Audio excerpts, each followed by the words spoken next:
সমবায় সমিতির জমি বিক্রির অভিযোগ রতুয়ার বিধায়ক সমর মুখোপাধ্যায়ের বিরুদ্ধে চাঁচল থানায় অভিযোগ দায়ের হলো। জিজ্ঞাসাবাদের পর থানা থেকে বেরোনোর সময় বিক্ষোভের মুখে পড়েন তিনি। বিজেপি গ্রাম পঞ্চায়েত সদস্যের নেতৃত্বে চোর চোর স্লোগান দেওয়া হয়। বিক্রি করেছেন সরকারি সম্পত্তি, আপনি বিক্রি করতে পারেন না।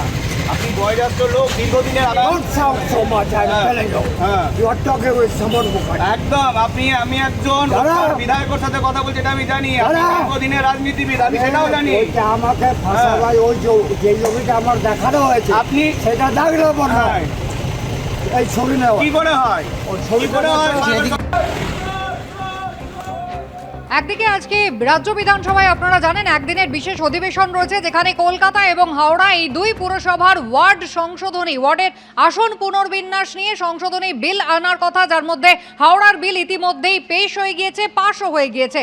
যখন বিধানসভায় আজকে বিশেষ অধিবেশন চলছে, সেই সময় আজ কলকাতা পুরসভা অভিযান করছে প্রদেশ কংগ্রেস। রুমা পাল সরাসরি রয়েছেন আমাদের সঙ্গে। রুমা, কি অভিযোগ প্রদেশ কংগ্রেসের? দেখো, প্রথমত হচ্ছে যে একদম যে কলকাতা পুরসভার যে পরিষেবা সেটা সাধারণ মানুষ পাচ্ছেন না, কারণ যেহেতু অ্যাডমিনিস্ট্রেটর বসানো হয়েছে, তাদের অভিযোগ অ্যাডমিনিস্ট্রেটরকে কিন্তু খুঁজে পাওয়া যাচ্ছে না এবং পরিষেবা পেতে কিন্তু মানুষের অসুবিধা হচ্ছে। শুধু তাই নয়, এই যে ডিলিমিটেশনের ক্ষেত্রে যে ওয়ার্ড যে ভাঙা হয়েছে, সেক্ষেত্রে একেবারে তাদের সঙ্গে আলোচনা না করেই কিন্তু এসব করা হয়েছে। একাধিক অভিযোগ রয়েছে এবং সেই ছবিটাই একবার দেখিয়ে দিচ্ছি। ঠিক যানবাজারের ছবিটা দেখতে পাচ্ছ, এখানে দেখতে পাচ্ছ যে প্রদেশ কংগ্রেসের যারা কর্মী সমর্থকরা কিছুক্ষণ আগেই তোমার সাথে কথা বলার কিছুক্ষণ আগে কিন্তু তারা এখানে বসে পড়েছিলেন।